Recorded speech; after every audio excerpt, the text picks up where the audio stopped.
إن الحمد لله نحمده ونستعينه ونستغفره ونؤمن به ونتوكل عليه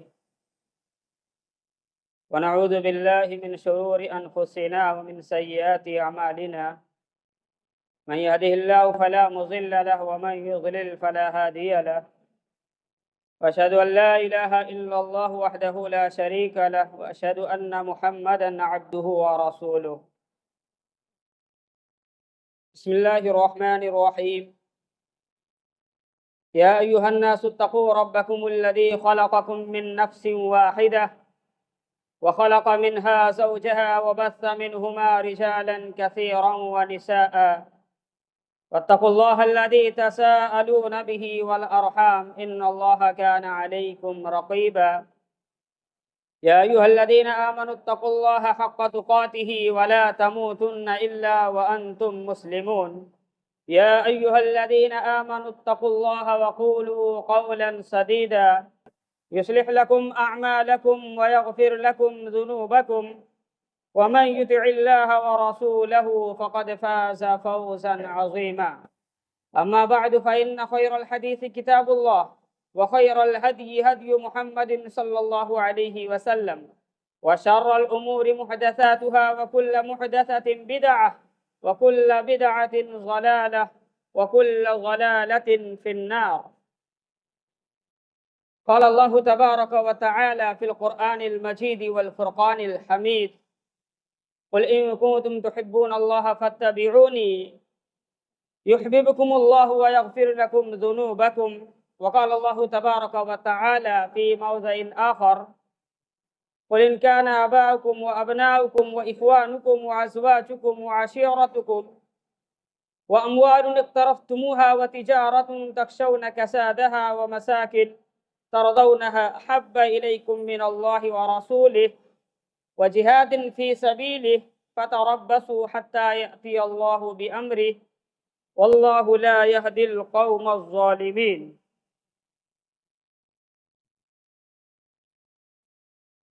بزرگان محترم، دینی ملی اسلامی بھائیوں،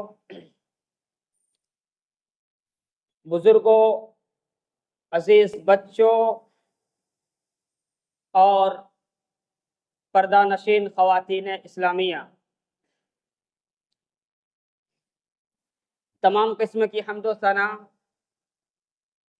بڑائی، بزرگی، یکتائی، کبریائی اس وحدہ لا شریک کے لیے لائق و زیبا ہے جو ہم سب کا اکیلا اور تنہا خالق، مالک، رازق اور مدبر الامور ہے۔ بعدہ تمام انبیاء علیہم السلام پر درود و پاک ہو، خصوصاً بالخصوص ہمارے اور آپ کے آخری نبی احمد مجتبیٰ محمد مصطفیٰ صلی اللہ علیہ وسلم پر۔ اللہم صلی علیہ وبارک سلم علیہ۔ میرے بھائیوں، خطبہ جمعہ کا موضوع ہے محبت رسول صلی اللہ علیہ وسلم۔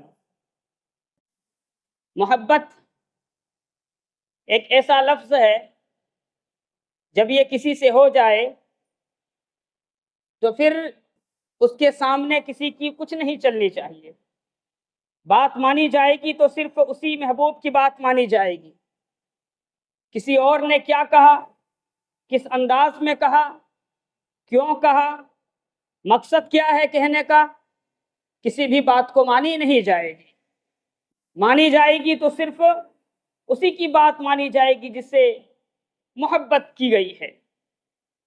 آپ حضرات کے سامنے دو جگہ سے دو آیتیں کریمہ پڑھی گئی ہے۔ انہی دونوں آیتوں کی روشنی میں آپ کے سامنے آج کا یہ خطبہ جمعہ پیش کیا جائے گا۔ میرے بزرگوں، اللہ تبارک و تعالی قرآن مجید کے اندر ارشاد فرماتا ہے کہ قل ان کنتم تحبون اللہ فاتبعونی یحببکم اللہ ویغفر لکم ذنوبکم۔ اے نبی اکرم صلی اللہ علیہ وسلم، آپ فرما دیجئے کہ اگر تم محبت کرتے ہو اللہ سے، فاتبعونی، تو میری اتباع کرو، یحببکم اللہ، اللہ تبارک و تعالی تم سب سے محبت کرے گا، ویغفر لکم ذنوبکم، اور اتنا ہی نہیں بلکہ اللہ تبارک و تعالی نے آگے ارشاد فرمایا کہ تمہارے گناہوں کو بخش دے گا، تمہاری خطاؤں کو بخش دے گا۔ اور اسی طرح سے اور ایک جگہ اللہ تبارک و تعالی نے قرآن مجید کے اندر ارشاد فرمایا قل ان كان آباؤكم وابناؤكم واخوانكم وازواجكم وعشيرتكم، ان آیتوں کا پہلے آپ ترجمہ سماعت فرما لیں، پھر آگے کی بات آپ کے سامنے پیش کی جائے گی۔ اے نبی اکرم صلی اللہ علیہ وسلم، آپ کہہ دیجئے کہ تمہارے باپ، تمہارے بیٹے، تمہارے بھائی، تمہارا بھائی، تمہاری بیویاں اور تمہارے خاندان اور کنبے قبیلے کے لوگ، اور وہ مال جس کو تم کماتے ہو، اور وہ تجارت جس کی کمی سے تم خوف کھاتے ہو، اور وہ مسکن، وہ محل، وہ گھر جس کو تم پسند کرتے ہو، اگر اللہ اور اس کے رسول کی محبت پر اگر ان چیزوں کو تم فوقیت دو گے، ان چیزوں کو اگر تم ترجیح دو گے، اور جہاد فی سبیل اللہ کے اوپر اگر تم ان چیزوں کو ترجیح دو گے، تو فتربصوا حتی یأتی اللہ بامرہ، تو تم انتظار کرو کہ اللہ تبارک و تعالی کا امر، اللہ تبارک و تعالی کا فیصلہ آ جائے۔ واللہ لا یہدی القوم الظالمین، اور اللہ تبارک واللہ لا یہدی القوم الفاسقین، اور اللہ تبارک و تعالی فاسق قوم کو ہدایت نہیں دیتا ہے۔ میرے بھائیوں اور دوستو، اللہ تبارک و تعالی کا ہم لوگوں کے اوپر انگنت احسانات ہیں، اتنے احسانات ہیں، اتنے احسانات ہیں کہ ہم ان کو شمار نہیں کر سکتے ہیں، لیکن اللہ تبارک و تعالی نے ان تمام احسانات میں سے، ان تمام نعمتوں میں سے قرآن مجید کے اندر صرف دو احسان کو جتلایا ہے ہمارے اوپر، دو احسان کو ہمارے اوپر اللہ تبارک و تعالی نے جتلایا ہے۔ قرآن مجید میں بہت ساری نعمتوں کا اللہ تبارک و تعالی نے ذکر کیا ہے، مگر دو نعمتیں ایسی ہیں اللہ تبارک و تعالی نے اس کا ذکر کر کے کہا کہ ہم نے تم پر یہ احسان کیا ہے۔ پہلی نعمت ایمان کی نعمت ہے۔ اللہ تبارک و تعالی سورۃ الحجرات کے اندر ارشاد فرماتا ہے بل اللہ یمن علیکم ان ہداکم للایمان، اللہ تبارک و تعالی نے تم سب پر یہ نعمت دی ہے ایمان کی شکل میں۔ میرے بھائیوں اور دوستوں، اس نعمت کی قدر کرو۔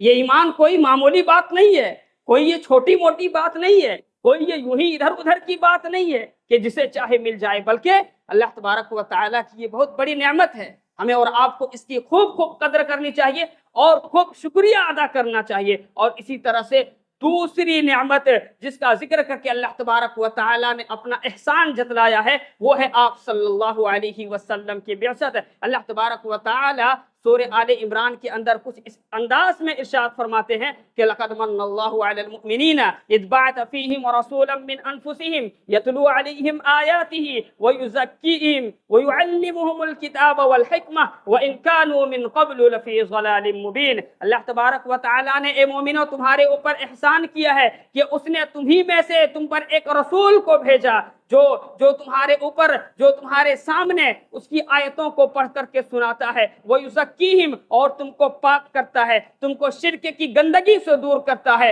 تم کو بدعات کی گندگی سے دور کرتا ہے، تم کو حسد اور کینے اور کپٹ سے دور کرتا ہے، اور تمہیں اچھا راستہ بتلاتا ہے، وہ راستہ بتلاتا ہے جس راستے پر چلنے کا حکم اللہ تبارک و تعالی نے دیا ہے۔ وَيُعَلِّمُهُمُ الْكِتَابَ، اور قرآن مجید کی تعلیم تمہیں سکھلاتا ہے، والحکمہ، اور حکمت کی باتیں تمہیں سکھلاتا ہے۔ وَإِن كَانُوا مِن قَبْلُ لَفِي ضَلَالٍ مُّبِينٍ، گرچہ اس سے پہلے، اس سے قبل تم کھلی ہوئی گمراہی میں تھے۔ میرے بھائیوں اور دوستو، دنیا میں ہم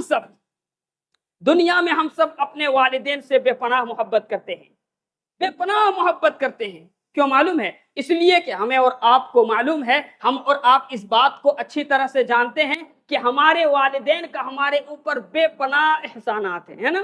بہت سارے احسانات ہیں، طرح طرح کی تکالیف کو جھیل کر کے ماں اور باپ مل کر کے ہمیں پالتا ہے، پوستا ہے، ہمیں بڑا کرتا ہے، ہماری ہر طرح کی ضرورتوں کو وہ والدین پورے کرتے ہیں۔ تو ایک انسان کے دل میں جب وہ بڑا ہو جاتا ہے تو یہ احساس جاگتا ہے، اسی لیے ہم اپنے والدین سے محبت کرتے ہیں، بڑی ساری قربانیاں ہوتی ہے میرے بھائیوں اور دوستو۔ لیکن ان تمام احسانات میں سب سے بڑا احسان جو ہے وہ یہ ہے کہ نبی اکرم صلی اللہ علیہ وسلم نے ہمیں جہنم سے بچایا، آپ صلی اللہ علیہ وسلم نے ہمیں دوزخ سے بچایا۔ آپ صلی اللہ علیہ وسلم کے ذریعے سے ہمیں ایمان ملا، آپ صلی اللہ علیہ وسلم کے ذریعے سے ہمیں احسان ملا، آپ صلی اللہ علیہ وسلم کے ذریعے سے ہمیں اسلام ملا۔ یہ آپ صلی اللہ علیہ وسلم کا بہت بڑا احسان ہے ہمارے اوپر۔ اللہ تبارک و تعالیٰ قرآن مجید کے اندر ارشاد فرماتا ہے وَاذْكُرُوا نِعْمَةَ اللَّهِ عَلَيْكُمْ إِذْ كُنْتُمْ أَعْدَاءً فَأَلَّفَ بَيْنَ قُلُوبِكُمْ فَأَصْبَحْتُمْ بِنِعْمَتِهِ إِخْوَانًا وَكُنْتُمْ عَلَى شَفَا حُفْرَةٍ۔ اللہ تبارک و تعالیٰ کی اس نعمت کو یاد کرو اے مسلمانوں، اے مومنوں، تم اس کو یاد کرو کہ تم آپس میں ایک دوسرے کے دشمن تھے، ایک دوسرے سے لڑ جاتے تھے، ایک دوسرے کی جان کو تلنے پر اڑ جاتے تھے۔ وہ رسول آ کر کے تمہارے دلوں کو جوڑا، تمہارے درمیان الفت کو پیدا کیا، تمہارے درمیان مواخات اور بھائی چارگی کو قائم کیا۔ فَأَصْبَحْتُمْ بِنِعْمَتِهِ إِخْوَانًا، اس نعمت کے ذریعے سے تم بھائی بھائی ہو گئے، آپس میں ایک دوسرے سے محبت کرنے لگے، آپس میں ایک دوسرے سے اچھا میل ملاپ ہو گیا، آپس میں ایک دوسرے سے تمہاری الفت اچھی ہو گئی۔ وَكُنْتُمْ عَلَى شَفَا حُفْرَةٍ مِّنَ النَّارِ، اور تم جہنم کے گڑھے کے کنارے پر کھڑے تھے، اور تم جہنم کے گڑھے کے کنارے پر تم موجود تھے۔ فَأَنْقَذَكُم مِّنْهَا، تو اس نبی نے تمہیں اس سے بچایا اپنی تعلیمات کے ذریعے سے۔ یہ کم بڑا احسان ہے، یہ کم بڑا احسان ہے آپ صلی اللہ علیہ وسلم کا ہم امتیوں کے اوپر۔ اسی لیے ایک متفق علیہ روایت کے اندر آپ صلی اللہ علیہ وسلم فرماتے ہیں کہ انما مثلی ومثل الناس كمثل رجل استوقد نارا فلما اضاءت ما حوله جعل الفراش وهذا الدواب التي تقع في النار۔ اللہ کے رسول صلی اللہ علیہ وسلم فرماتے ہیں کہ میری مثال اور ان لوگوں، اس آدمی کی مثال جو آگ جلاتے ہیں، اس طرح سے ہے کہ جب آگ جل جاتی ہے اور اس کے ارد گرد آگ کی روشنی پھیل جاتی ہے تو اس کے اوپر آ کر کے پروانے گرنے لگتے ہیں، اس کے اوپر آ کر کے پروانے گرنے لگتے ہیں، کیڑے مکوڑے گرتے ہیں۔ وہ آدمی چاہتا ہے کہ اس میں پروانے نہ گرے تاکہ اس کی جان نہ جائے۔ اسی طرح سے آپ صلی اللہ علیہ وسلم امتی کے بارے میں، اپنی امت کے بارے میں یہ چاہتا ہے کہ کوئی بھی امت کا فرد جہنم میں نہ جائے۔ آپ صلی اللہ علیہ وسلم اس سے بچاتے ہیں۔ فَأَنَا آخِذُ بِحُجَزِكُمْ عَنِ النَّارِ وَهُمْ يَقْتَحِمُونَ فِيهَا، میں تمہارے کمر کو پکڑ پکڑ کے تمہیں جہنم سے بچا رہا ہوں، اور تم ہو کہ میری بات نہ مان کر کے اور اللہ تبارک و تعالیٰ کا فرمان نہ مان کر کے تم جہنم میں کودے جا رہے ہو۔ یہ مثال اللہ کے رسول صلی اللہ علیہ وسلم نے بیان فرمائی اپنے لیے۔ آگے چلتے ہیں، نبی اکرم صلی اللہ علیہ وسلم کے بڑے بڑے احسانات، انہی میں سے ایک احسان یہ ہے کہ بہت ساری بیڑیوں سے، بہت سارے بوجھ سے اللہ کے رسول صلی اللہ علیہ وسلم نے ہمیں آزاد کیا ہے۔ اللہ تعالیٰ قرآن مجید کے اندر ارشاد فرماتا ہے وَيَضَعُ عَنْهُمْ إِصْرَهُمْ وَالْأَغْلَالَ الَّتِي كَانَتْ عَلَيْهِمْ۔ وہ نبی اپنی امت سے، وہ نبی اپنی امت سے اپنی جان سے زیادہ محبت کیا کرتے تھے۔ اللہ تبارک و تعالیٰ نے قرآن مجید کے اندر اس کا بھی نقشہ کھینچا ہے لَقَدْ جَاءَكُمْ رَسُولٌ مِّنْ أَنفُسِكُمْ عَزِيزٌ عَلَيْهِ مَا عَنِتُّمْ حَرِيصٌ عَلَيْكُمْ بِالْمُؤْمِنِينَ رَءُوفٌ رَحِيمٌ۔ تمہارے نبی، تمہارے جو رسول ہیں، وہ تمہارے اوپر اگر کسی طرح کی کوئی پریشانی آتی ہے تو اس پریشانی کی وجہ سے بڑا سخت ان کے اوپر یہ چیز گزرتی ہے، اور آگے فرمایا کہ تمہارے منفعت کا، تمہاری بھلائی کا بڑے خواہاں ہیں، اور مؤمنوں کے لیے بڑا شفیق اور بڑا مہربان ہے وہ رسول تمہارے لیے۔ میرے نبی لوگوں کی ہدایت کے لیے بے چین رہا کرتے تھے۔ میرے نبی اپنی امت کے لیے رات کو اٹھ کر کے رو رو کر کے دعائیں مانگا کرتے تھے۔ فَلَعَلَّكَ بَاخِعٌ نَفْسَكَ عَلَىٰ آثَارِهِمْ إِن لَّمْ يُؤْمِنُوا بِهَٰذَا الْحَدِيثِ أَسَفًا۔ میرے نبی کے بات کو نہ ماننے والے کے لیے اللہ تبارک و تعالیٰ نے فرمایا کہ اے نبی، اگر یہ لوگ آپ کی بات نہ مانیں، اگر اس قرآن کے اوپر یہ لوگ ایمان نہ لائیں، آپ کے اوپر ایمان نہ لائیں، تو کیا آپ اپنے آپ کو ہلاک کر لو گے، اپنی جان کو ہلاکت میں ڈال لو گے؟ میرے بھائیوں اور دوستو، یہ ہمارے نبی ہیں۔ اتنے سارے احسانات ہیں ہمارے نبی کے ہمارے اوپر کچھ حق ہے کہ نہیں؟ نبی کا حق ہے کہ نہیں کچھ ہمارے اوپر؟ ہمارے نبی صلی اللہ علیہ وسلم کا حق بہت ہے، صلی اللہ علیہ وسلم حق بہت ہے۔ محبت یہ پہلا حق ہے، پہلا حق ہے کہ ان پر ایمان لایا جائے۔ فآمنوا بالله ورسوله النبي الأمي الذي يجدونه مكتوبا عندهم في التوراة یؤمن باللہ وکلماتہ واتبعوہ لعلکم تہتدون۔ اے لوگو، اپنے نبی کے اوپر ایمان لے آؤ، ہدایت پا جاؤ گے۔ آج کے دور میں بہت سارے لوگ اپنی نبی کی تعریف تو کرتے ہیں، بہت سارے لوگ سیرت مبارکہ کو پڑھتے ہیں، لیکن آپ صلی اللہ علیہ وسلم کے اوپر ایمان نہیں لاتے ہیں، آپ صلی اللہ علیہ وسلم کی کہی سنی باتوں کو مانتے نہیں ہیں۔ تو اس بات کو آپ کان کھول کے سن لو، اس بات کو آپ اچھی طرح سے جان لو کہ ان کی تعریفیں کرنا، آپ صلی اللہ علیہ وسلم کی سیرت کو پڑھنا سب کے سب بیکار ہے۔ وہ آدمی کامیاب نہیں ہو سکتا، اس لیے کہ آپ صلی اللہ علیہ وسلم کے اوپر وہ ایمان نہیں رکھتے ہیں۔ اے مسلمانوں، تم نے کیسی محبت کی ہے اپنے نبی سے، تمہاری محبت کیسی ہے اپنے نبی سے، تمہاری الفت کیسی ہے اپنے نبی سے کہ تم اپنے نفس سے ہار جاتے ہو، تم اپنے نفس کا کہاں مانتے ہو، تم اپنے خاندان سے ہار جاتے ہو، تم اپنے معاشرے سے ہار جاتے ہو۔ جب نبی کی بات آتی ہے تو تم اپنے خاندان والوں کی بات کو ترجیح دیتے ہو، جب نبی کی بات آتی ہے، جب نبی کی سنت آتی ہے تو تم اپنے نفس کو نفس کا کہا سنا مانتے ہو،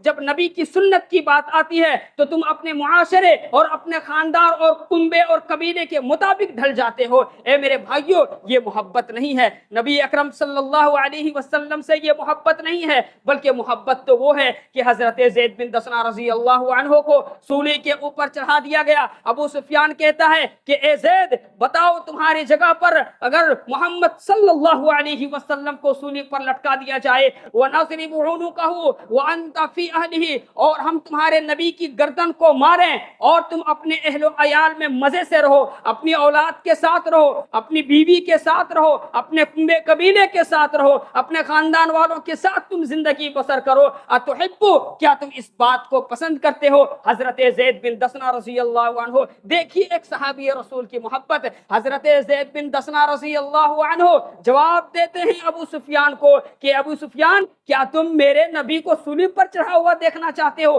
خدا کی قسم، محمد عربی صلی اللہ علیہ وسلم ابھی جہاں پر موجود ہیں، ہم یہ گوارا نہیں کرتے ہیں کہ ان کے پاؤں مبارک میں ایک کانٹا چبھ جائے۔ یہ محبت ہے میرے بھائیوں اور دوست، یہ صحابہ کا محبت ہے اپنے نبی سے۔ ہم کیسی محبت کرتے ہیں، ہم کیسی محبت کر رہے ہیں اپنے نبی سے؟ آگے چلتے ہیں۔ ایک صحابی رسول نئے مسلمان ہوتے ہیں، نئے مسلمان ہوتے ہیں۔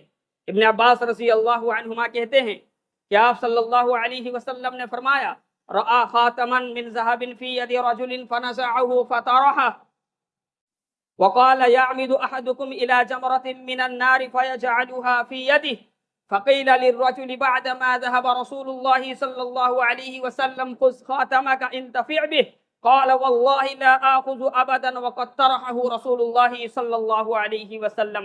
ابھی وہ صحابی رسول نئے اسلام قبول کیے ہیں، ایک جگہ پر بیٹھے ہوئے تھے، آپ صلی اللہ علیہ وسلم کا گزر وہاں سے ہوتا ہے۔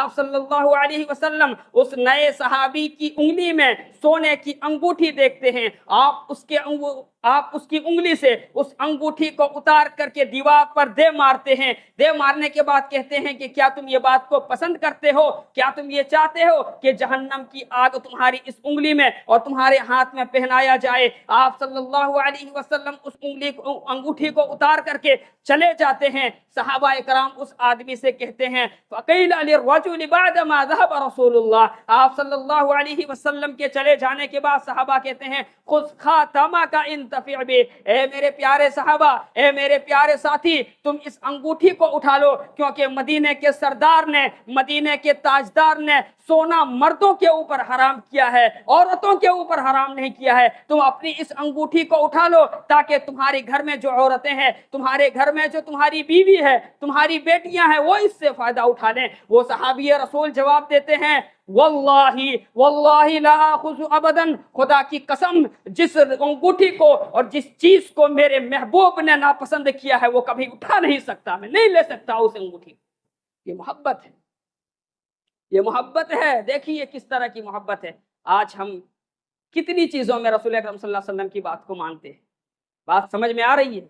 کتنی چیزوں میں ہم رسول اکرم صلی اللہ علیہ وسلم کی بات کو مانتے ہیں۔ آگے چلتے ہیں۔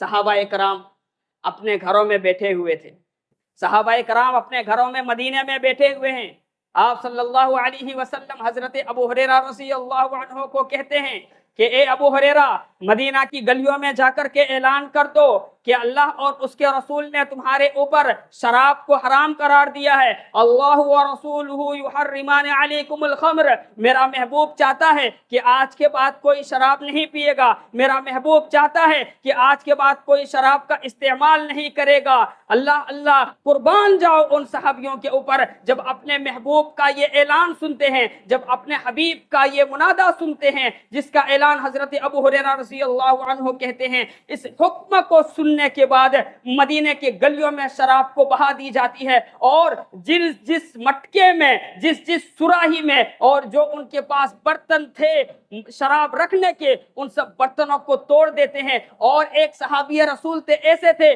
کہ وہ اپنے گلاس کو بھی توڑ دیتے ہیں۔ ایک صحابی کہتے ہیں کہ میرے بھائی، اللہ کے رسول نے تمہارے اوپر شراب کو حرام کیا ہے، شراب کو حرام کیا ہے۔ یہ پینے والا جو آلہ، یہ گلاس ہے، اسے تم دودھ پی لیتے، اسے تم دیگر مشروبات کے لیے استعمال کر لیتے، اسے تم پانی پی لیتے، اسے تم شہد پی لیتے۔ کہا کہ میرے حبیب نے جب جس چیز کو حرام قرار دیا ہے اور اس چیز کے ذریعے سے میں پیتا ہوں، یہ رہے گا تو پھر میری یاد اس طرف جائے گی اور میرے حبیب کی نافرمانی ہوگی، اس لیے میں اس گلاس کو بھی توڑ دیا۔ یہ محبت ہے۔ آج ہم میں شرابی بھی موجود ہے، آج ہم میں گٹکا کھانے والا بھی پایا جاتا ہے، آج ہم میں شرابی بھی موجود ہے، گٹکا کھانے والا بھی پایا جاتا ہے، سگریٹ پینے والا بھی پایا جاتا ہے، چرس استعمال کرنے والا بھی پایا جاتا ہے۔ اے میرے بھائیو، جب تمہارا نفس یہ کہے کہ شراب پی لو، سگریٹ پی لو، گٹکا کھا لو، تو نبی اکرم صلی اللہ علیہ وسلم اور آپ صلی اللہ علیہ وسلم کے اصحاب کے ان سیرتوں کو ذرا پڑھ لیا کرنا، خدا کی قسم منہ مڑ جائے گا، نہیں پینے کو دل چاہے گا۔ یہ ہمارے صحابہ تھے۔ آگے چلتے، بھوک کے مارے پیٹ پر پتھر بندھے ہوئے ہیں، بھوک کے مارے پیٹ میں پتھر بندھے ہوئے ہیں۔ ادھر سے یہ اعلان ہوتا ہے کہ آج کے بعد کوئی گھریلو گدھا نہیں کھائے گا، گھریلو گدھا کا کوئی گوشت تو آج کے بعد نہیں کھائے گا۔ خدا کی قسم، اتنی بھوک کی شدت کے باوجود وہ صحابہ کرام جس میں ابھی گوشت تو پک رہا تھا، پک کے تیار ہو رہا تھا، پوری ہانڈی کو پلٹ دی، نہیں کھائیں گے آج کے بعد گوشت۔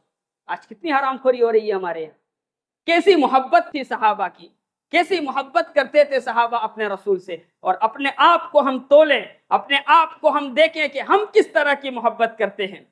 میرے بھائیوں اور دوستوں اور اے مسلمانوں، وہ تمہارے اسلاف ہی تھے جن کا کپڑا یمن سے آیا کرتا تھا، جن کی جوتیاں یمامہ سے بن کر کے آیا کرتی تھی، اور جن کی جوانی کا عالم یہ تھا کہ مکے کے چوراہے پر مکے کی حسینائیں دیکھنے کے لیے ان کا انتظار کیا کرتے تھے۔ وہ جس گلی سے گزر جاتے تھے، لوگ کہتے تھے بعد میں گزرنے کے بعد سے کہ یہاں سے حضرت مصعب بن عمیر رضی اللہ عنہ گزرے ہیں۔ لیکن جب آپ صلی اللہ علیہ وسلم سے محبت ہو جاتی ہے، آپ صلی اللہ علیہ وسلم کے اوپر ایمان لے آتے ہیں، اور ایمان لانے کے بعد مدینہ جاتے ہیں، مدینہ جانے کے بعد آپ صلی اللہ علیہ وسلم کے سامنے کھڑا ہوتے ہیں۔ نماز کے بعد آپ صلی اللہ علیہ وسلم کی نظریں حضرت مصعب بن عمیر کے اوپر پڑتی ہے۔ کہتے ہیں کہ اے مصعب بن عمیر، یہ تم نے کیسی حالت بنا لی ہے، یہ تم نے کیسی محبت کر لی ہے، یہ تم نے کیسا فیصلہ کر لیا ہے۔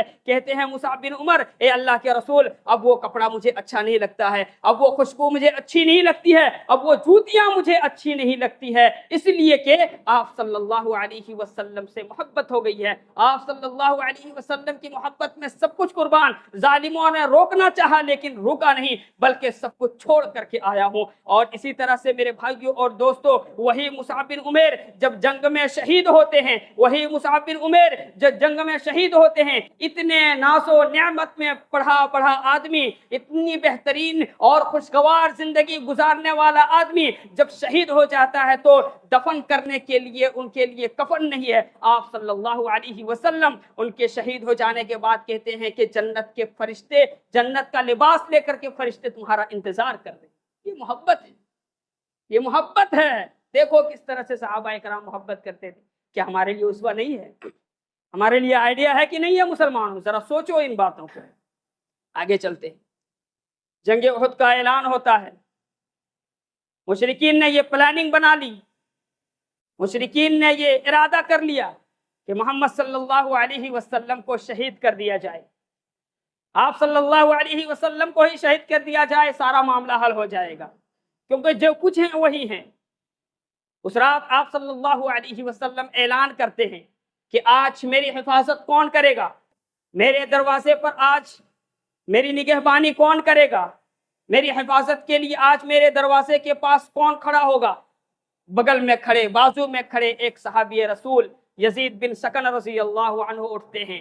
آپ صلی اللہ علیہ وسلم ان کو دیکھنے کے بعد کہتے ہیں اور کوئی ہیں، کیونکہ وہ ذرا پتلے دبلے تھے، ذرا کمزور تھے۔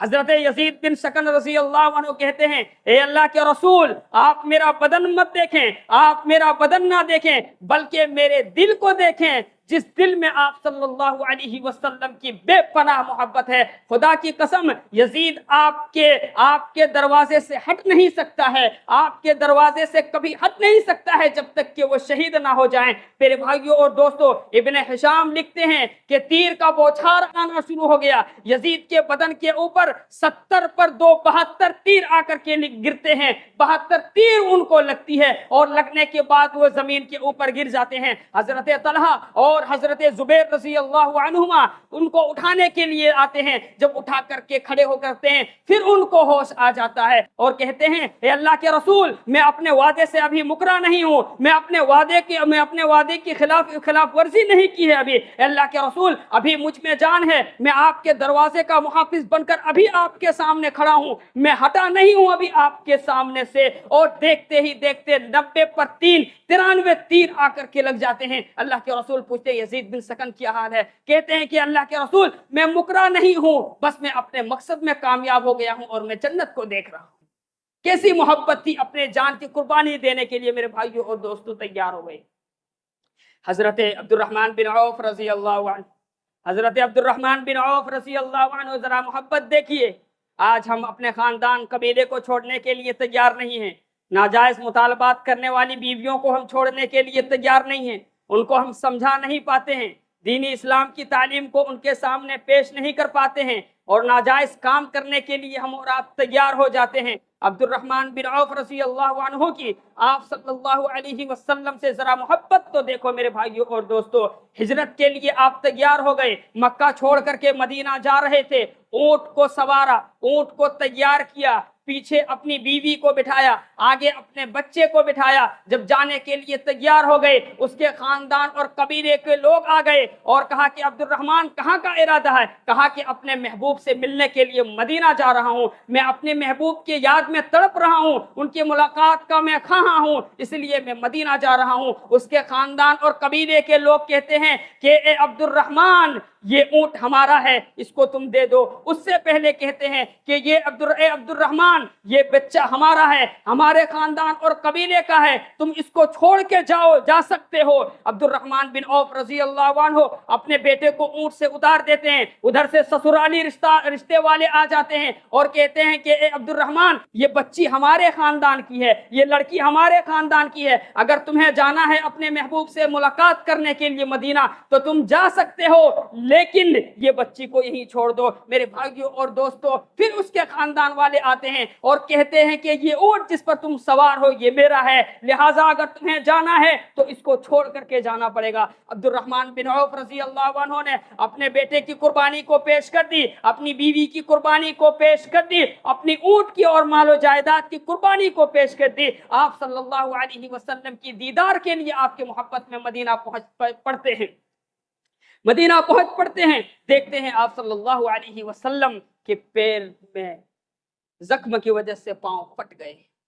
یہ قربانی ہے میرے بھائیوں اور دوستو ہمارے صحابہ کرام کی۔ ہم اور آپ کس طرح کی قربانی دے رہے ہیں، کس طرح کی محبت کر رہے ہیں اپنے رسول کے لیے۔ تھوڑی تھوڑی بات پر ہم آپ صلی اللہ علیہ وسلم کے فرمان کو جھٹلا دیتے ہیں۔ دیکھ رہے ہیں بچے کو چھوڑ دیا۔ ایک باپ کے لیے سب سے مشکل وقت یہی ہوتا ہے کہ اپنی اولاد کو اور اپنی بیوی کو چھوڑ کر کے ہم اور آپ جب ودیش جاتے ہیں، یہاں سے ادر کنٹری میں جاتے ہیں، کیسا محسوس ہوتا ہے ایئرپورٹ پر؟ سمجھ رہے ہیں؟ سب لوگ اس بات کو جانتے ہیں کیسا محسوس ہوتا ہے۔ چھوڑ کے جا رہے ہیں عبد الرحمن، کیوں؟ اس لیے کہ آپ صلی اللہ علیہ وسلم سے محبت کی ہے اس طرح سے۔ میرے بھائیوں اور دوستو، جب ہجرت کرنے لگے آپ صلی اللہ علیہ وسلم، آپ کے ہمراہ حضرت ابو بکر رضی اللہ عنہ تھے، آپ کے ہمراہ حضرت ابو بکر رضی اللہ عنہ تھے۔ ابو بکر صدیق رضی اللہ عنہ کبھی آگے آ جاتے، کبھی پیچھے چلے جاتے، کبھی دائیں آ جاتے، کبھی بائیں آ جاتے۔ اللہ کے رسول صلی اللہ علیہ وسلم پوچھ رہے صدیق اکبر یہ کیسی ہے تمہاری محبت؟ حضرت ابو بکر صدیق رضی اللہ عنہ جواب دیتے ہیں کہ اللہ کے رسول جب مجھے لگتا ہے کہ دشمن آپ کو پیچھے سے حملہ کرے گا تو میں پیچھے آ جاتا ہوں، جب مجھے محسوس ہوتا ہے کہ دشمن آگے سے حملہ کرے گا تو میں آگے آ جاتا ہوں، اور مجھے جب محسوس ہوتا ہے مجھے لگنے لگتا ہے کہ دائیں طرف سے حملہ کرے گا تو میں دائیں طرف آ جاتا ہوں، اور جب مجھے لگتا ہے کہ بائیں طرف سے حملہ کرے گا تو میں اس طرف آ جاتا ہوں۔ میرے بھائیوں اور دوستو، وہ ابو بکر صدیق ہے جس نے آپ صلی اللہ علیہ وسلم کی محبت میں اپنا سارا مال لا کر کے محبوب کے قدموں میں رکھ دیا تھا۔ وہ عمر رضی اللہ عنہ جس نے آپ صلی اللہ علیہ وسلم کی محبت میں آدھا گھر کا مال لا کے رکھ دیا تھا۔ وہ عثمان بن عفان رضی اللہ عنہ جس کے بارے میں اللہ کے رسول صلی اللہ علیہ وسلم نے فرمایا عثمان انت فی الجنہ، عثمان انت فی الجنہ، عثمان انت فی الجنہ۔ کیا قربانیاں ہیں اور کیسی محبت ہے صحابہ کرام کی آپ صلی اللہ علیہ وسلم سے۔ میرے بھائیوں اور دوستو، یہاں پر چونکہ عورتیں بھی نماز پڑھنے کے لیے آتی ہیں، آپ کو میں یہ بھی بتلاتا چلوں، عورتوں کی جماعت، تم اس بات کو اچھی طرح سے سنو کہ صحابیات آپ صلی اللہ علیہ وسلم سے کیسی محبت کیا کرتی تھی، کیسی محبت کیا کرتی تھی۔ ایک مرتبہ جنگ احد کے اندر ایک عورت جب مسلمان نہیں ہوئی تھی، جب ایمان نہیں لائی تھی، عورتوں کی جماعت اس بات کو، اس واقعے سے ذرا نصیحت حاصل کرو، تم ایمان نہیں لائی تھی، اس کے بھائی کو مار دیا گیا، اور مارنے کے بعد وہ عورت ایسی مرثیہ لکھتی ہے، ایک ایسا نظم کہنے آسان لفظوں میں کہ لکھتی ہے کہ جس کو پڑھ کر کے عرب والوں کا کلیجہ پھٹ جائے، اتنے مشکل ترین الفاظ کو استعمال کر کے اپنے دکھ اور درد کو وہ بیان کرتی ہے۔ میرے بھائیوں اور دوستو، جنگ احد میں جب یہ افواہ اڑی کہ آپ صلی اللہ علیہ وسلم کو شہید کر دیا گیا ہے، آپ صلی اللہ علیہ وسلم شہید کر دیے گئے ہیں، وہ دوڑے دوڑے مدینہ سے جاتی ہے، اور لوگ اسی دوران کہتے ہیں کہ اے عورت تمہارا شوہر شہید ہو گیا ہے۔ پھر آگے بڑھتے ہیں، کچھ لوگ کہتے ہیں کہ اے عورت تمہارا بیٹا شہید ہو گیا ہے۔ پھر آگے بڑھتے ہیں، عورت کو بتلائی جاتی ہے یہ بات کہ اے عورت تمہارا بھائی شہید ہو گیا ہے، ان تینوں کو شہید کر دیے گئے ہیں۔ ان چیزوں کی وہ عورت کوئی پرواہ نہیں کرتی ہے، اور پوچھتی ہے کہ ذرا بتاؤ میرا محبوب کیسا ہے، میرے محبوب کا ذرا مجھے دیدار کرا دو، دکھا دو مجھے کہ میرا محبوب کہاں ہے۔ کوئی بات نہیں ہے، کوئی پرواہ نہیں ہے، میرے شوہر کی جان چلی گئی، کوئی پرواہ نہیں، میرے بیٹی کی جان چلی گئی، شہید ہو گئے، کوئی پرواہ نہیں، میرے بھائی کی جان چلی گئی، کوئی پرواہ نہیں، لیکن میرا محبوب زندہ ہونا چاہیے۔ جو دکھا دیا جاتا ہے تو اس کا دل مطمئن ہو جاتا ہے۔ یہ صحابیات رسول ہیں۔ عورتوں کی جماعت، ذرا اسے کچھ سبق حاصل کرو، تم اپنی بیٹیوں کو صحیح تعلیم دینے کی کوشش کرو، اپنے بیٹوں کو صحیح تعلیم دینے کی تم کوشش کرو۔ آج اگر اسلام کی شہزادیاں، اسلام کی بیٹیاں ان حقائق کو جانتی، توحید کی حقیقت کو جانتی، تو آج مرتد ہو کر کے غیروں سے شادی نہیں کرتی۔ نتیجہ ہے اس کا۔ میرے بھائیوں اور دوستو، آپ صلی اللہ علیہ وسلم کے سامنے ایک مہمان آتے ہیں، آپ صلی اللہ علیہ وسلم ازواج مطہرات کے پاس خبر بھیجواتے ہیں کہ گھر میں کچھ کھانے کا سامان ہے تو لا کر کے اس مہمان کے سامنے پیش کیا جائے۔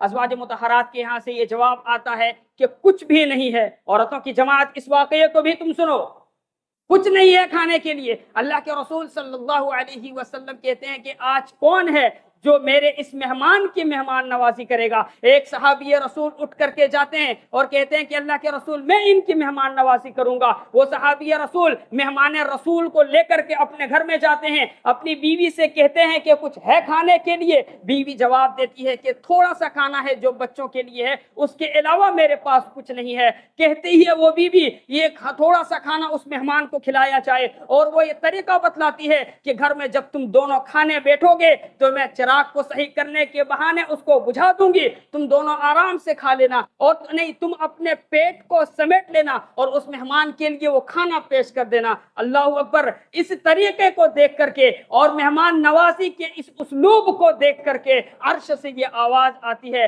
یؤثرون انفسکم، یہ آیت کریمہ اتر آتی ہے، جبرائیل امی کے ذریعے سے کہتے ہیں کہ جا کے محمد رسول اللہ صلی اللہ علیہ وسلم کو یہ خبر دے دو کہ تمہارے ان دو مرد اور عورت نے جو یہ کام کیا ہے، جس طرح کی یہ جو مہمان نوازی کی ہے، عرش کا رب تم سے خوش ہو رہا ہے اور مسکرا رہا ہے۔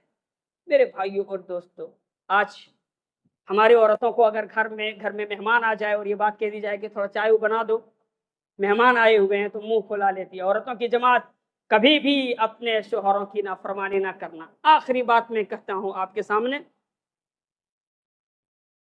3 بچے تھے، آپ صلی اللہ علیہ وسلم جنگ کا اعلان کرتے ہیں، دوڑتے دوڑتے گھر کی طرف آتے ہیں، اپنے معذور باپ سے کہتے ہیں کہ اللہ کے رسول، اے میرے باپ، آج اللہ کے رسول صلی اللہ علیہ وسلم نے ہم سے جان کا مطالبہ کیا ہے، ہم 3 بھائی ہیں، آپ معذور ہیں، ایک بھائی کو آپ یہاں اپنی خدمت کے لیے رکھ لیں اور ہم 2 بھائی کو جنگ میں جانے کی اجازت دے دیں۔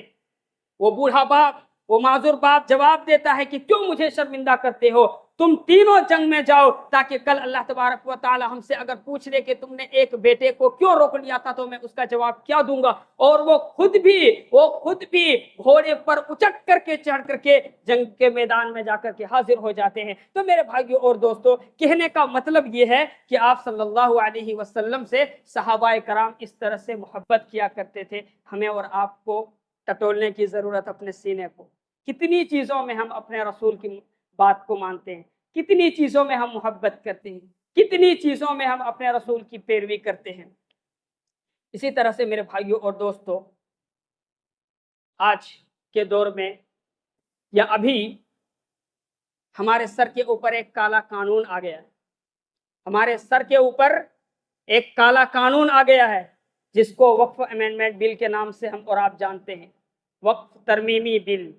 وَاعْتَصِمُوا بِحَبْلِ اللَّهِ جَمِيعًا وَلَا تَفَرَّقُوا، اے اللہ کے بندو، اللہ تبارک و تعالیٰ کی رسی کو مضبوطی سے پکڑ لو اور تفرقہ بازی نہ کرو، تم بٹو مت، بلکہ اس بل کو رد کرنے کے لیے بھرپور مخالفت اور بھرپور ریجیکشن کا جو ووٹ استعمال کرنے کے لیے کہا گیا ہے اس کو خوب کرو۔ اے مسلمانوں، اے ہندوستانی مسلمانوں، اس بل، یہ جو کالا بل پاس کیا گیا ہے تمہارے خلاف، اس کا رد کرنا اور اس کے ریجیکشن میں ووٹ ڈالنا ہندوستانی مسلمان کے اوپر واجب اور ضروری ہو گیا ہے۔ اگر تم اے مسلمانوں اس ملک میں امن کے ساتھ رہنا چاہتے ہو، اگر تم سکون کے ساتھ رہنا چاہتے ہو تو اس کالے بل کا تمہیں بھرپور طور پر مخالفت کرنی پڑے گی۔ اے مسلمانوں، وہ تمہارے ہی اسلاف تھے جس نے اس چمن کو، جس نے اس گارڈن کو، جس نے اس ملک کو اپنے خون سے سینچا ہے۔ کیا تم 2 منٹ کھڑا رہ کر کے اسکین کر کے اپنے موبائل کو استعمال کر کے ایک ووٹ نہیں ڈال سکتے ہو؟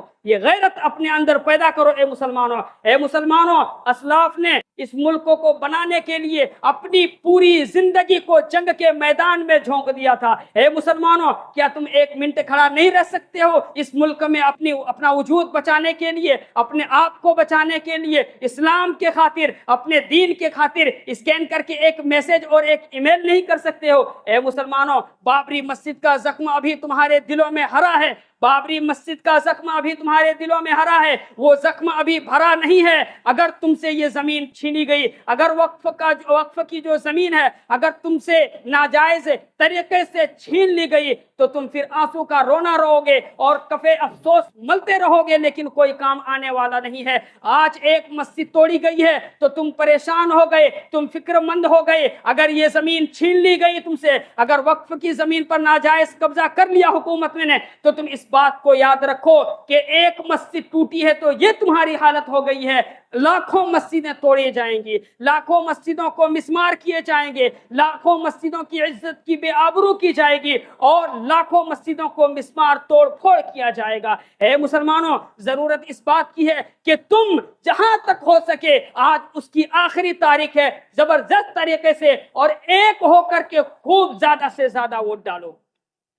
یہ زمین ناجائز طریقے سے اگر تم سے چھین لیا گیا، اے مسلمانوں تم ذرا غور کرو اس بات کو کہ تم مسجد کہاں بناؤ گے سجدہ کرنے کے لیے؟ اے مسلمانوں اگر وقف کی زمین تم سے چھین لی گئی تو تم عیدین کی نماز پڑھنے کے لیے عیدگاہ کہاں بناؤ گے؟ اور اے مسلمانوں اگر یہ زمین تم سے چھین لی گئی تو تم بتاؤ اپنی میت کو دفنانے کے لیے قبرستان کہاں بناؤ گے؟ اے مسلمانوں ذرا تم یہ بتاؤ اگر تم سے یہ زمین چھین لگی اور تمہارے مدارس اور مساجد کو وہ مسمار کر دیے، توڑ دیے، تو تم یہ بتلاؤ کہ تم مدارس اسلامیہ کو کہاں قائم کرو گے؟ اور خدا کی قسم اس بات کو اے مسلمانوں اچھی طرح سے تم جان لو، مرد ہو کہ عورت ہو، اسلام کی بقا اس ہندوستان کے اندر، اسلام کا وجود اس ہندوستان کے اندر مدارس اسلامیہ اور مساجد کے اوپر منحصر ہے۔ اگر مدارس اسلامیہ کو یہاں سے مٹا دیا گیا، مدارس اسلامیہ کو ختم کر دیا گیا، مساجد کو توڑ دیے گئے، تو یاد رکھنا تمہاری آنے والی نسلوں کے زبان پر لا الہ الا اللہ کے کلمے بھی نہیں ہوں گے۔ ضرورت اس بات کی ہے کہ آج اس کی آخری تاریخ ہے، بھرپور جہاں تک ہو سکے، جس انداز میں ہو سکے، تھوڑی تکلیف برداشت کر کے لیکن ووٹ ڈالنا ہے اس کے ریجیکشن میں، اس کی مخالفت میں ہمیں اور آپ کو ووٹ ڈالنا ہی ہے، چاہے جو کچھ ہو جائے اس کے لیے۔ میرے بھائیوں اور دوستو، یہ ساری کی ساری باتیں آپ کے سامنے پیش کی گئی۔ اقول قولی ھذا استغفر اللہ لی ولکم ولسائر المؤمنین فاستغفروا انہ هو الغفور الرحیم۔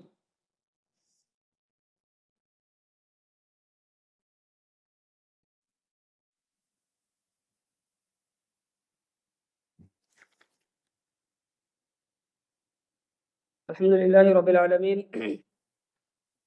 والصلاة والسلام علی سید الانبیاء والمرسلین وعلی آلہ واصحابہ اجمعین، اما بعد، وما اتاکم الرسول فخذوه وما نہاکم عنہ فانتہوا۔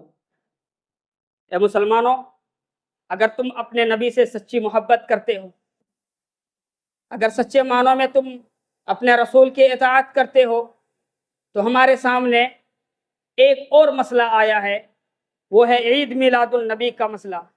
یہ عید میلاد النبی نہ آپ صلی اللہ علیہ وسلم نے منایا، نہ آپ صلی اللہ علیہ وسلم نے اپنی اولاد کی عید منائی، اور نہ ہی آپ صلی اللہ علیہ وسلم نے اپنی بیٹیوں کی مولود جس کو ڈیٹ آف برتھ کہتے ہیں وہ منایا۔ میرے بھائیوں اور دوستو، اگر آپ سیرت کو دیکھیں گے، احادیث مبارکہ کو دیکھیں گے، قرآن مجید کی تعلیمات کو دیکھیں گے، آپ کو کہیں پر یہ بات نہیں ملے گی کہ آپ صلی اللہ علیہ وسلم نے، آپ کے اصحاب نے، تابعین نے، تبع تابعین نے عید میلاد النبی کو منایا ہو۔ معلوم یہ ہوا کہ اس پوری تاریخ کو دیکھنے سے ہمیں اور آپ کو یہ بات معلوم ہوگی کہ یہ چیز بدعت ہے، یہ چیز بدعت ہے۔ آپ صلی اللہ علیہ وسلم سے یہ چیز ثابت نہیں ہے، اور سب سے بڑی بات ان میں سے یہ ہے کہ آپ صلی اللہ علیہ وسلم کی پیدائش 12 ربیع الاول کی ہوئی نہیں ہے۔ بڑے بڑے محققین یہ کہتے ہیں آپ صلی اللہ علیہ وسلم کی پیدائش شعب بنی ہاشم میں 9 ربیع الاول کو ہوئی ہے۔ آج 9 ربیع الاول کی تاریخ ہے، 9 ربیع الاول کی ہوئی ہے، ایک عام الفین یوم دوشنبہ کے دن صبح کے دن۔ یہ تحقیق علامہ سلمان منصور پوری اور اسی طرح سے محمود پاشا فلکی کی ہے، اور سب سے بہترین تحقیق میں سمجھتا ہوں کہ 9 ربیع الاول کو آپ صلی اللہ علیہ وسلم کی پیدائش ہوئی ہے۔ اے مسلمانوں اس بدعت پر تم اتنا زور کیوں دیتے ہو؟ اللہ کے رسول صلی اللہ علیہ وسلم فرماتے ہیں من عمل عملا لیس علیہ امرنا فہو رد، جس پر میرا عمل نہیں ہو، جس پر میرا عمل نہیں ہو، جو میری سنت نہیں ہے، جس کو میں بتلایا نہیں ہوں، تو یاد رکھنا جس کسی نے اس طرح کا عمل کیا تو وہ سارے کے سارے مردود ہیں۔ آج تم دین کے نام پر اپنے مال کو برباد کرتے ہو، اپنے روپے پیسے کو برباد کرتے ہو، اور جشن عید میلاد النبی مناتے ہو۔ اس بات کو اے مسلمانوں تم اچھی طرح سے یاد رکھنا، خدا کی قسم یہ بدعت ہے۔ آپ صلی اللہ علیہ وسلم نے کسی اپنی اولاد کی میلاد نہیں منائی ہے، مولود آپ صلی اللہ علیہ وسلم نے نہیں منائی ہے۔ ڈیٹ آف برتھ منانا یہ ایک طرح سے اگر کہہ لیا جائے، بلکہ پوری طرح سے اور پوری قوت کے ساتھ یہ بات کہنی چاہیے کہ یہ حرام ہے، جائز نہیں ہو سکتا ہے کبھی۔ وما آتاکم الرسول فخذوه وما نہاکم عنہ فانتہوا۔ اللہ تبارک و تعالیٰ نے فرمایا کہ رسول جو کچھ تمہیں دے اس کو لے لو، اور جس چیز سے تمہیں روکے اس چیز سے تم رک جاؤ۔ میرے بھائیوں اور دوستو، کیا رسول نے ہمیں کہا ہے کہ میری ولادت پر تم جشن منانا؟ یہ چیز کہیں دکھا سکتے ہو؟ ان کے منانے والے بھی اس بات کا انکار کرتے ہیں، یہ بدعت ہے، یہ یہودیوں کا طریقہ ہے، یہ مجوسیوں کا طریقہ ہے، جس کو مسلمانوں نے اپنا لیا ہے، ایک سازش کے تحت ان کو اپنایا گیا ہے۔ میرے بھائیوں اور دوستو، ان چیزوں سے ہمیں اور آپ کو بچنا چاہیے۔ اللہ تبارک و تعالیٰ قرآن مجید کے اندر ارشاد فرماتا ہے الیوم اکملت لکم دینکم واتممت علیکم نعمتی ورضیت لکم الاسلام دینا۔ دین اسلام ایک مکمل دین ہے، اس میں کسی طرح کی کوئی ایجادات، کوئی جشن، کوئی خرافات، کوئی بدعات کرنے سے ہمیں اور آپ کو بچنا چاہیے۔ اللہ تبارک و تعالیٰ سے دعا ہے کہ اللہ تبارک و تعالیٰ ہم سب کو اپنے محبوب سے خوب محبت کرنے کی توفیق دے۔ یا اللہ تو ہم سب کو اطاعت رسول پر زندگی گزارنے کی توفیق دے۔ یا اللہ یہ جو کالا بل پاس کیا گیا ہے، یا اللہ تو اس کو رد کروا دے۔ یا اللہ تو ہم سب کو سنت کے مطابق زندگی گزارنے کی توفیق دے۔ یا اللہ ہم میں سے جو بیمار ہیں انہیں شفائے کامل عاجل عطا فرما۔ یا اللہ جو پریشان حال ہیں ان کی پریشانی کو تو دور فرما۔ یا اللہ جو بیمار ہیں ان کو جلد سے جلد شفائے کامل عاجل عطا فرما۔ یا اللہ ہم مسلمانوں کی عزت کی، آبرو کی تو حفاظت فرما۔ ان الله وملائكته يصلون على النبي يا ايها الذين امنوا صلوا عليه وسلموا تسليما اللهم صل على محمد وعلى ال محمد كما صليت على ابراهيم وعلى ال ابراهيم انك حميد مجيد اللهم بارك على محمد وعلى ال محمد كما باركت على ابراهيم وعلى ال ابراهيم انك حميد مجيد عباد الله رحمكم الله ان الله يأمركم بالعدل والاحسان وايتاء ذي القربى وينهى عن الفحشاء والمنكر والبغي يعظكم لعلكم تذكرون اذكروا الله يذكركم وادعوه يستجب لكم ولذكر الله اكبر والله يعلم ما تصنعون. اقم الصلاة.